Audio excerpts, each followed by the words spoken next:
very much.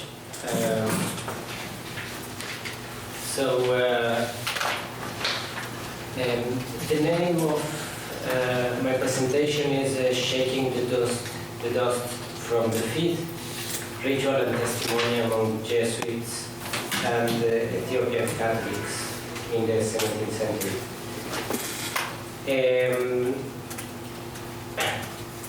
So I will start from the end.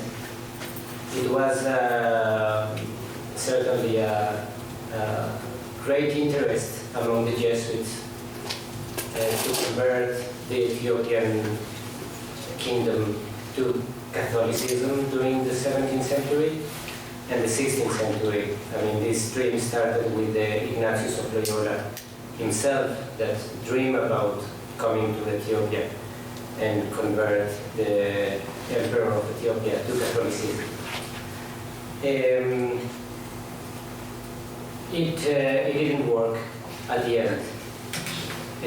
After some certain success at some point, the Jesuits were banished from Ethiopia in the beginning of 1633. And on March 29 of 1633, the Catholic Patriarch of Ethiopia, Afonso Mendes, left his home under orders of the Emperor of Fasilidas, accompanied by a retinue of Jesuit fathers. This is the only picture we have about Afonso Mendes and his committee arriving when they arrived to the court of the Emperor Susenyos. But then, accompanied by all the Jesuits and local Catholic faithful, he had been banished from the zone of Lake Tana, where he was located near Gorgora, to the north of Ethiopia, from the place of Ramona in the northern lands, and from there he was finally deported to Goa. This was the beginning of the end. The end of this dream of Ignatius of Loyola himself, of witnessing the reconciliation of the Christian kingdom of Ethiopia with the Catholic Church under the authority of the Roman Pope. Afonso Mendes occupied his position as representative of the Catholic Church in Ethiopia for 9 years. And as the highest Catholic authority in the country, he saw the order of the Ethiopian Emperor as an ominous decision which irrevocably brought to this Catholic project to an end and put him and his followers on the road to an uncertain destination. So before setting off on his journey, Mendes preached a sermon, and this is the thing that I want to focus on this presentation, and also performed a ritual which fulfilled the function of preparing the congregation for the fate that awaited them. So I want to present this sermon and the ritual, and then in the second part I want to suggest a way of analyzing this ritual from an anthropological point of view, and to suggest how anthropological discipline can give us some nuances concerning the reason for performing such a ritual. So Mendes started off by referring to the exemplary sanctity of Jesuit fathers who accompanied him, and the righteous and pure manner in which he carried out his duties. He then went on to the difficulties and vicissitudes, visiting the efforts that he and his companions made in order to bring the gospel of peace into Ethiopia. And then this is a quote from the sermon that he gave in front of all his followers, the faithful and the other Jesuits. Along the way by land and sea we suffered great toils, and in payment for it we are now cast out of Ethiopia in the manner you see, and forced to do as Christ entrusted his disciples, saying that they should give peace to every house they entered, so that its readers were children of peace. It would rest upon them, and they were unworthy of it. Then it were into the disciples themselves to give it unto them.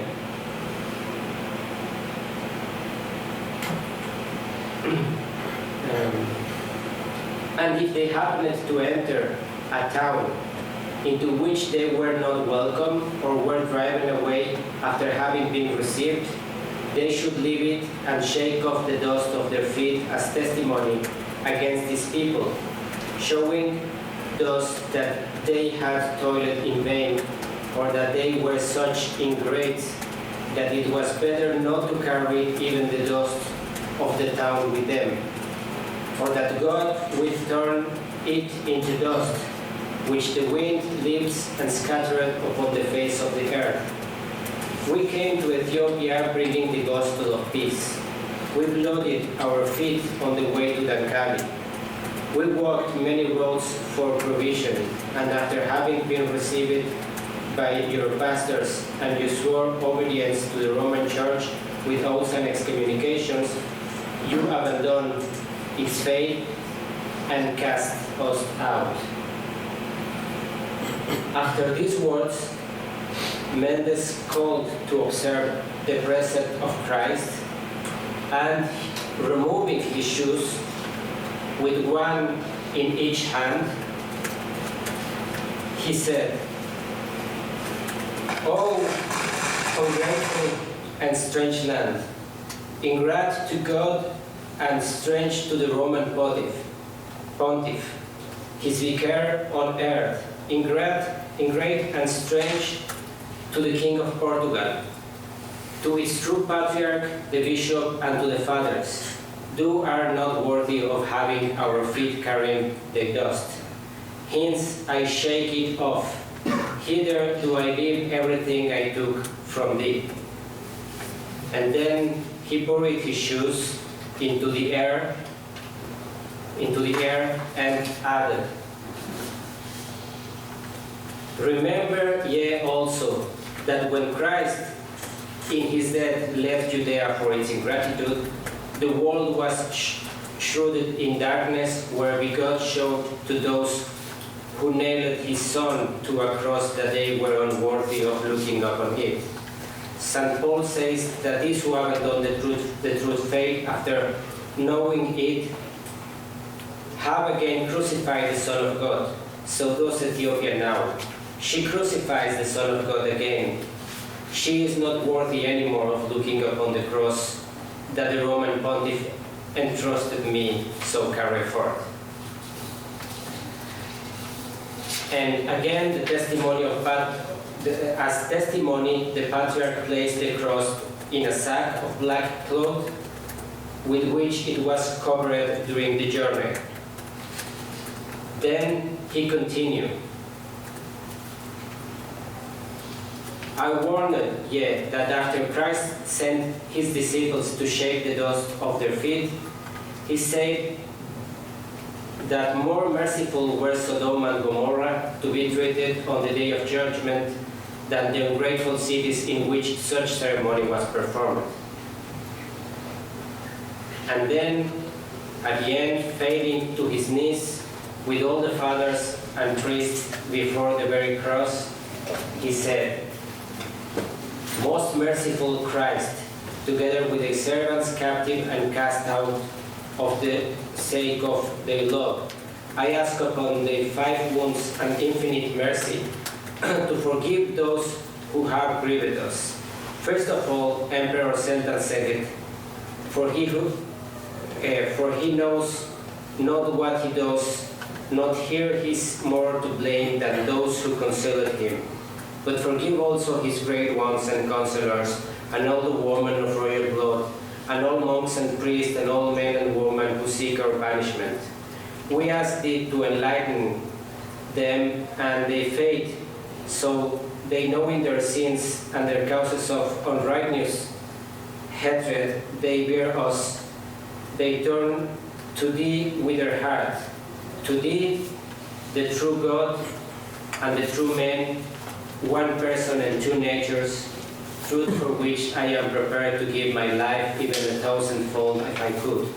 And so, fathers, my companions, we have such a certain and abundant reward for so little toil that we can commence to enjoy it now. So this is the sermon, and then, and embracing all of them, he said to everyone, Gaudate et exultate, and to the singers that they should sing a psalm, fading such benediction. And then 2 triples sang in the language of their book, that means classical Ethiopic, the psalm, in exitu in Israel de Egipto, domus Jacob de populo barbaro. When Israel went out of Egypt, the house of Jacob from a barbarous people. And the other singers continue with it.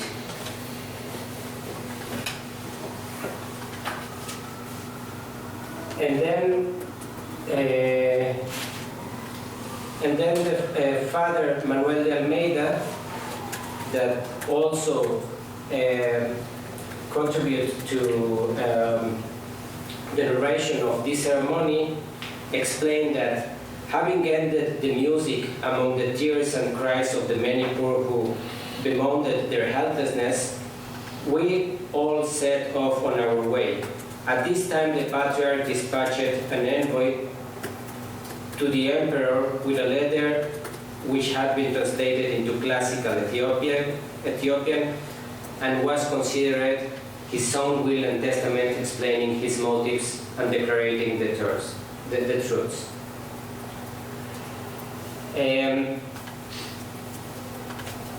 So, Afonso Mendes vividly and intensely expresses his disillusion and witnessing the collapse before his very eyes of the kingdom of the longed-for project. We believe that there are several elements in this story that deserve careful study, since they reveal the importance that Jesuits placed on the choreographic and aesthetic elements as means of channeling situations of high emotional intensity. This is made evident in the moment of experiencing and later on of retelling the beginning of exile itself.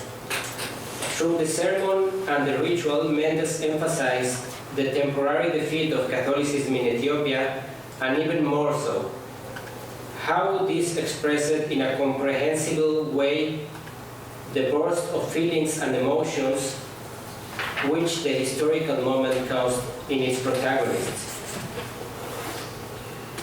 So attention is drawn firstly to the act of hurling shoes into the air as a way of showing contempt for Ethiopia.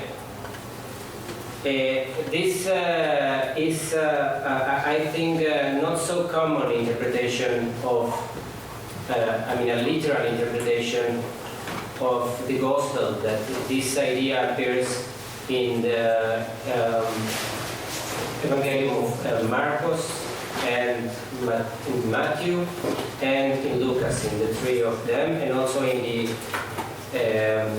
Acts of the Apostles. So mainly it was a kind of allegorical interpretation, and it was not so common as I was able to research to perform the ritual properly as a literal expression of despise towards the place that was rejected the Catholic faith. Mendes gives several possible explanations for this, for performing this ritual, and we can see the basis of it in also in patristic literature. We don't know, it could be that such precept could have had its origin in Hebraic symbology, in which the words afar, efer, dust and ashes represent lowliness and worthlessness. And to sit on the dust was in ancient Judaism a sign of humiliation, and to throw dust on one's own head a sign of grief. Indeed, we have no knowledge that this precept, which appears in the three Gospels, give rise to these common practice in which the officiant performs in a literal manner this ritual.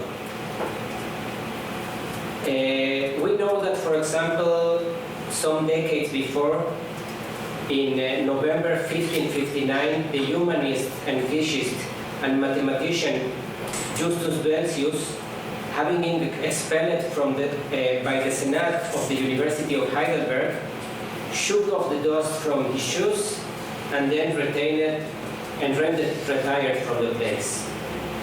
Patristic literature, on the other hand, does not unequivocally state a way to interpret the precept. For example, Ambrose presents an allegorical interpretation regarding this instruction.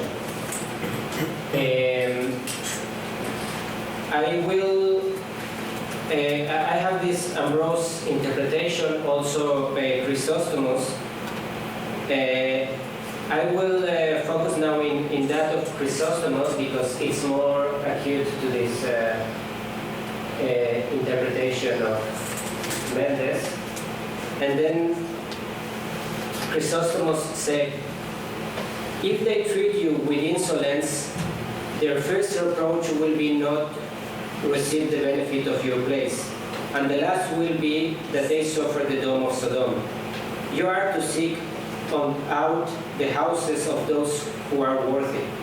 If you shake the dust of your feet, you are showing either that you have not been received and heard, or that you are attesting to them to long journey you have traveled for their sake. And in the commentary of the Acts of the Apostles, he adds, if any do not receive you, shake off the dust from your feet. But did not do it lightly, but because they were driven away by them. In no way did this hurt the disciples. On the contrary, all the more did they continue in the word. And the disciples were filled with joy and with the Holy Spirit, for the suffering for the teacher does not check his boldness, but make the disciple more courageous.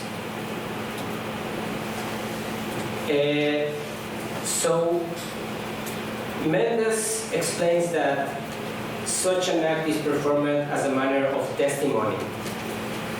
And indeed we find here the other use of the word martyrium, of the original Greek word martyrium, as a testimony. Thus, over the years, it became evident in primitive Christianity that verbal testimony would not suffice, and it's necessary also to add the testimony of blood.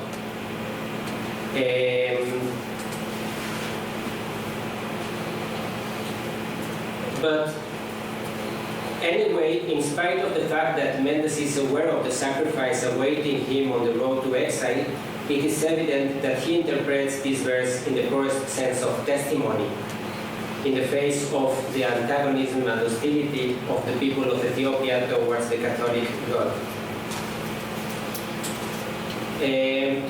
I want to point out just another aspect of this ritual, and it's the use of music and song in order to increase this aesthetic character of this catastrophic experience. A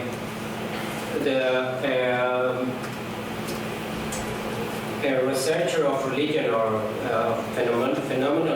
phenomenology of religion, Rudolf Otto, says that music also comes in aid of the numinous.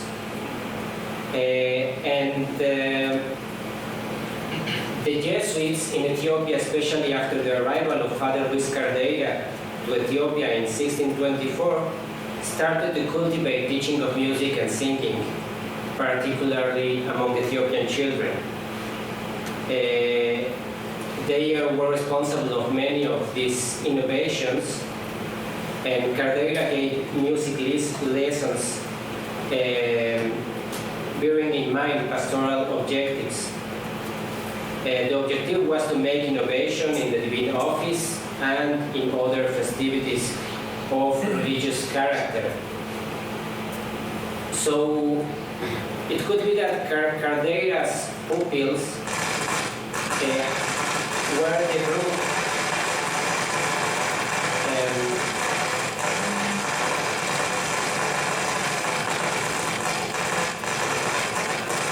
this is not the music by Cardeira.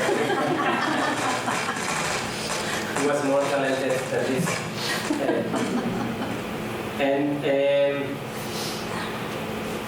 So it could be that the pupils of Cardeira were the one who sang this psalm in this noteworthy occasion.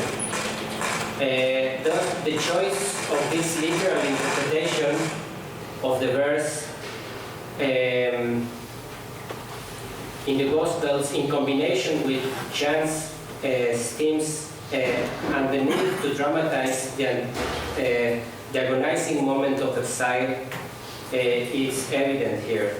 The chant of Psalms underscores a clear analogy with the exile in Egypt, in agreement with the Augustinian comment that Christian people is greater Israel, and the same is preferably the house of Jacob.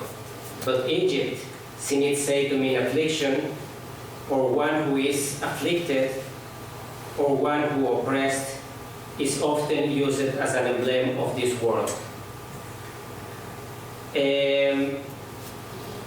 So now to the last part of my presentation, just a commentary concerning some kind of anthropological approach to this performance. The foregoing suggests that Mendes improvised or rather planned this kind of rite of passage for this unique occasion, in which he and his community remained in a kind of liminal moment of transition towards new and until then implausible circumstances. The rite was therefore aimed at usaging the distress of its participants, facilitating change and the rupture caused by these irrevocable banishments of the Society of Jesus and its followers. By its characteristics, it may be said that for this way of ritualizing the beginning of the exile had, among other objectives, that of imbuing in the participants a sense of aesthetic distancing from their emotions. Some anthropologists have suggested that this kind of rite provided a symbolic control of the emotional discharge produced by banishment, exile, confusion, danger, and the uncertain risk of the journey. So So Father Manuel de Almeida tells how, after Mendes' words, the tears of all present were many, and rising told them, "Do not weep, but if thou must, let it be for them and their kingdom, against which the angel of God has unsheathed his sword. Yet sing and help us sing, for today we commence to be disciples of Christ, and the time is at hand when he says, Beati estis." Besides marking of the beginning of the exile, this kind of spontaneous or not so spontaneous rite tends to give a structure of the emotions and impulses which would have derived from the confusion of the moment. The emotional pattern of the tale stemmed from the Ignatian lexicon himself. The tears must be tears of who for sinners, as was written by Ignatius to Francis Borgia in 1548, that the motive for tears must be the pain for the sins of others. So asking for the same, Mendes in addition asked his followers to sing and be joyful, as the disciples were then when they preached filled with the Holy Ghost. There is no doubt that the Jesuits possessed their own pedagogy of feeling, stemming for the very spiritual exercises. This pedagogy speaks of articulation between the senses, the affections, and knowledge. It speaks not only of listening to feelings, but also of redirecting, channeling, training, and purifying them. So we suggest then that the anthropological studies may shed light on this specific event. It may be assumed that without this form of symbolic control or regulation, this emotional discharge would be reduced to a set of impulses devoid of connections to group rules and therefore incapable of contributing to social cohesion. Different anthropologists have acknowledged the importance of the ritual process in diminishing the anxiety caused by critical or dangerous situations, in order to make a social catalogue of individual and subjective emotions. This situation is of uncertainty and penury, by which the basic individual or group interests are seriously treated, produces the need for prayer. The land of Ethiopia has become impure and must be symbolically repudiated and disavowed. The sociologist Jean Cazeneuve explains that such are the moments in which religious men become uneasy and distressed. And then I quote, "For he comes face to face with his own mystery, and everything that is undefinable in the most intimate of his being, he then resorts to rites that will reestablish the destroyed balance, and that will preserve it or free it of impurity. He wants again the protection of rules that every change implies. Taboos, cleansings, and rites of passage are other defensive reactions to those threats." So this is what we can call the defensive function of ritual. And just to finish, to conclude, I will say that in his letter of 1633, Mendes tells that the people accompanying him into exile to Cremona were many, not only common people for the house and the fathers, but many monks and priests, and widows and nuns and Portuguese women, and many people that feel that if they stay in Ethiopia, they are in danger of losing their faith. So it was not the expulsion of Jesuits, but all the Ethiopian Catholic community. So at the end, I would say just some concluding remarks. The way in which the event was writing down, as well as the detailed manner in which Mendes' sermon appears in the different versions, suggests that the occurrence must have been mostly planned, including the delivery of the letter sent to Emperor Fasilidas. Even more so, both de Almeida and Mendes wrote similarly about the event, emphasizing the same details in their respective works in an effort to produce an additional emotional impact on the readers. Thus, the objective was to turn factual events into symbols for posterity. The intention was to make the ritual appear as a watershed in the history of the mission and Catholicism in Ethiopia, as a demarcation of a before and after, as the final act in the heroic struggle for the Jesuits to convert Ethiopia into the Catholic kingdom. The tale presented herein is a written account of the experiences of the exiled that try to arouse the reader's emotional empathy for those who sacrifice their faith. We cannot clearly assess the relationship between emotional intensity of the moment experienced and one awakened by the reading of the text. One thing must be known,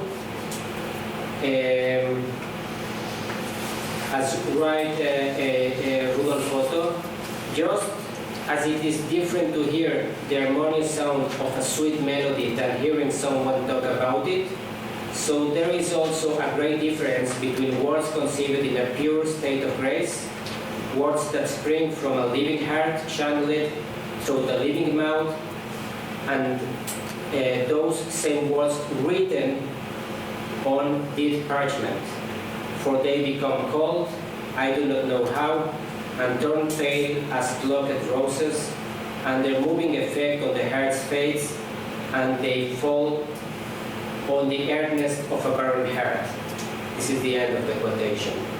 So there is no question, however, about the way that ritual, with all its detailed particularities, had on the process of dramatizing or theatralizing, channeling, and shaping